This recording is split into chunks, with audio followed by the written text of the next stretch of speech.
So guys, the other night, there was a big Trump speaking event, like a big one. It was in Madison Square Garden, too, which for those of you guys that don't know, Madison Square Garden hosted the United States' largest Nazi rally. When you hear me say that, you might think like Richard Spencer hosted a rally there. No. When I say that, I mean before World War II, this was held at Madison Square Garden. This is, as you can see from the swastika on this side of the room, and then all of the like hyper super America glowing Washington banner, hyper patriotism. This was the patriotic American Nazi movement in America before World War II. Before World War II, Americans loved Nazis. Yes, even in New York City. And yes, you could get a Nazi audience gathered together this large in Madison Square Garden in New York City before World War II. That was 1939. Oh, so like in the midst of it all. Damn. It's like really getting into it. Like they're riding the line here. So yeah, with that said, Madison Square Garden is an interesting pick for this Trump speaking engagement, especially when you consider that, well, okay, Donald Trump's tactic for a long time has been to say the most insane, awful, horrible, defaming things he can think of in order to appeal to the craziest and most dedicated of his followers. But the common cycle is that after he says something insane, which of course appeals to his most ardent and insane followers, in order to keep the moderate conservatives and normie centrists still on board, the entire Republican media apparatus, from elected representatives to TV personalities to YouTubers and streamers, begin softening his language and sugarcoating it and doing massive amounts of damage control to make it sound better. And so they end up having their cake and eating it too.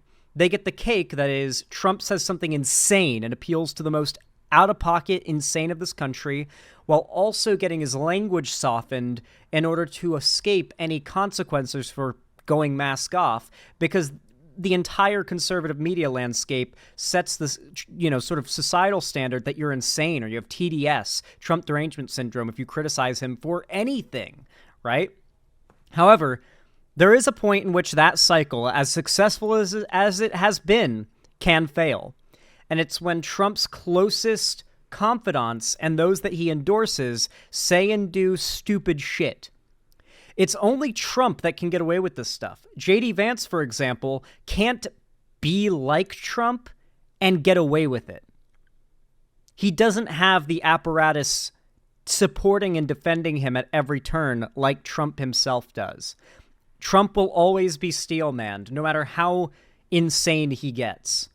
However, at this Madison Square Garden event, Trump brought in some celebrity speakers. One of them, this isn't even just a situation that was caused by one of them, but probably the most extreme example being a very popular conservative comedian, which should tell you all you need to know, because all conservative comedy is either aren't the woke bad or racist humor. So this conservative comedian invited on stage at Madison Square Garden goes on and does his racist humor set. It was so bad and so offensive that the Republicans and specifically Trump's campaign are so afraid of this event losing them non-white voters, because they leaned really hard into the white supremacy at this event. They're so afraid of this event losing them non-white voters that the entire Republican establishment is running damage control right now for this whole event and everyone who spoke there. It has been amazing. If you're not aware of what went down, then prepare yourselves, because, man, the Republicans really don't know how to not disenfranchise brown people, do they? Jill Scott leading us off with the Trump campaign in Georgia tonight. Tonight in Georgia, former President Donald Trump gushing about his massive weekend rally at New York's Madison Square Garden. So last night we had a great rally at Madison Square Garden. But that rally was marked by racism, sexism, and vitriol. Trump's campaign now on the defensive after speakers like this. I don't know if you guys know this, but there's literally a floating island of garbage in the middle of the ocean right now. Yeah. I think it's called Puerto Rico. Mind you, even the crowd isn't laughing or clapping through this entire stand-up bit. He's just getting an occasional, like, claps as he makes all these racist jokes. Mind you want to know what's so funny about this? He goes on stage, shit talks black people, Puerto Ricans, a lot of focus on Hispanics in general and just immigrants overall because anti-immigration stuff. But for those that don't know, Puerto Ricans make up a pretty significant proportion of the electorate in the state of Pennsylvania. A very, very, very important swing state in this election. The Trump campaign is so fucking panicked after this. Several of the groups that were attacked on stage by Trump speakers here were groups that Trump needs to win in swing states to win the election. I hope to God this cost them PA. Some political experts are saying this event alone could cost Trump Pennsylvania, legitimately. A Trump campaign spokeswoman saying that joke doesn't reflect the views of President Trump or the campaign. But this... Can you imagine how offensive and bad a joke has to be targeting minorities that Trump's campaign had to denounce the joke told on stage at his event? Well, we're going to watch as many of the clips as we can from this, Oxpecker. They got bad. This is just some of them. Speaker was invited by the Trump campaign, and there was more than just that. This is what he said about Latinos overall. And these Latinos, they love making babies, too. Just know that. They do. The rest of those words, too profane to play. He also made a crude joke about black people and watermelons. And he wasn't the only person. He did indeed make a crude joke about black people and watermelons. I'm not going to say what the joke was. Not even going to vaguely repeat it. Just the fact that that was the subject matter is probably all you need to know. It was bad, guys. It was bad. There is a reason the Trump campaign isn't owning it and saying free speech, bro, and they are trying to damage control for this.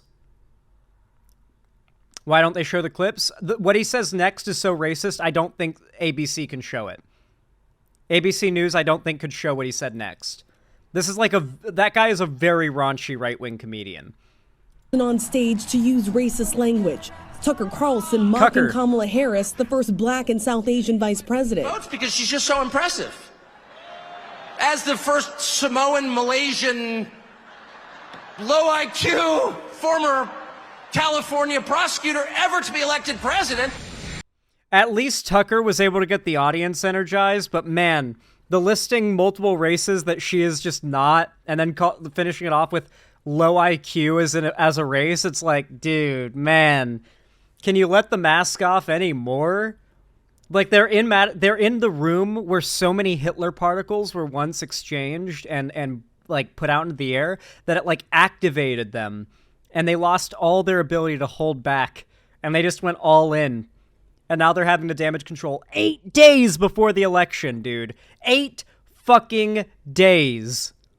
Today, Vice President Harris firing back, accusing Trump of fueling hate and division, saying Americans are exhausted. What he did last night is not a discovery.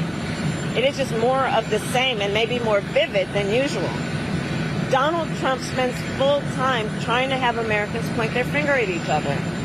Fans the fuel of hate and division, and that's why people are exhausted with him.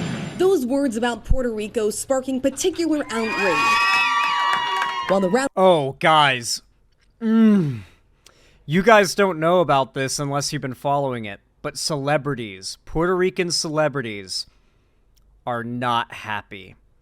Bad Bunny, Puerto Rican music artist, came out and basically endorsed Kamala Harris with a story, I think, on Instagram in Spanish. That is like for Spanish-speaking followers, I would assume. A lot of people are coming out. Like, celebrities who previously were staying pretty quiet on the election and politics are now like, oh, fuck these people. Dude, holy shit, I just looked up the watermelon joke. It's bad, isn't it, pal? It's bad. It's real bad. It's not good. It's not even like It's not even a little funny. It's not even like, oh, that's so fucked up. It's at least a little bit like shock humor. It's not even funny. It's like no one in the crowd laughed. Not even the crowd of racist Trump supporters. They didn't even laugh. It wasn't even like a good joke worth saying a racist thing to make the joke. It was just bad. Embarrassing. Yeah, that guy is profoundly unfunny. He is so popular, possibly one of the most popular conservative comedians, which goes to show you where the bar is for these people. Rally was going on. Harris happened to be greeting voters at a Puerto Rican restaurant in Philadelphia. Her campaign releasing this video. Puerto Ricans deserve better. Highly influential Puerto Rican superstar Bad Bunny then sharing it with his 46 million Instagram followers. There is so much at stake in this election for Puerto Rican voters and for Puerto Rico. He also shared this part of the video. I will never forget what Donald Trump did and what he did not do when Puerto Rico needed a caring and a competent leader. He abandoned the island, tried to block aid after back-to-back devastating hurricanes, and offered nothing more than paper towels and insults. In battleground Pennsylvania, Governor Josh Shapiro speaking directly to the state's 500,000 Puerto Rican residents. If Donald Trump really wanted to disassociate himself with that, the first thing he would have said when he came onto the stage at Madison Square Garden was, hey, listen, I heard that person's attempted humor. It was not funny. I stand with the Puerto Rican community. He didn't do that. Sources tell ABC News that Donald Trump's campaign debated internally over whether to even send out a statement. We got a conservative in chat. Lemond 2007. I wonder what year this person was born in. It says, as usual, Kamala is lying. Hey, Lemond 2007. After this segment, would you be down to come on stream? Have a conversation about the honesty of Trump versus the honesty of Kamala Harris? Do you have a Confederate flag profile picture? It's hard to see because your profile pictures are all so small. What are your thoughts, Lemond? You just gonna talk shit in chat, or are you down to come on stream? Who are you? Ah, yeah, of course, buddy. I came into your stream to talk shit, and I can't defend my position, so in challenge, I'm gonna pretend like I don't know who you are. These fucking pussies. They will never take you up on an argument about this, by the way, especially if that guy knows who I am and knows my content. He probably is very aware of the fact that I would steamroll his stupid ass. There is no one who is willing to defend in a debate the position that Trump is more honest than Kamala Harris. That is not a real argument anyone's willing to have. Sadly. As much as I would love to have that conversation with these people, they won't really have it because they can't defend it. They'll just say it. Even condemning those words, calling Puerto Rico a floating island of garbage. And again, David, this is a comedian that was invited by the campaign to speak, and he was not the only one who made racist, sexist, and crude remarks at that rally last night. The question now is whether it was even worth it. With just days to go until this election, Donald Trump has a rally here in Georgia tonight, and then tomorrow he heads to all-important Pennsylvania, David. Rachel Scott leading us off with the Trump campaign. I am the tiger, it's the... No. Okay, so Donald Trump doing this event, literally having to damage control for the speakers he invited, said, mind you, this is the big Trump event. This was Trump's big, basically final hurrah before the election. There is no bigger Trump event than Madison Square Garden in New York City 8 days before the election. And the big event that was supposed to get every eye in the country on Trump, whether you like him or hate him, forced his campaign to damage control. It was so bad. They might have disenfranchised core voter demographics in swing states 8 days out. I gotta say, man, things were already looking good for Kamala Harris before, but things look worse for Trump every passing day. So, I have to say, I'm pretty happy with how things are going. Did you see a speaker called it a Nazi rally too? Oh yeah, it was just overtly the most Nazi Republican rally ever. They held it in a place where an American Nazi rally was held famously. Anyway, with all that said, if you enjoyed this video and you want to support me, No matter what you're watching, please consider hitting that like button. Every single thumbs up in real time pushes my content in the algorithm out to new viewers and new potential subscribers. As does commenting down below. It actually boosts the effect of every single like, which mind you is totally free and takes half a second. I really do appreciate it though, and it helps a ton.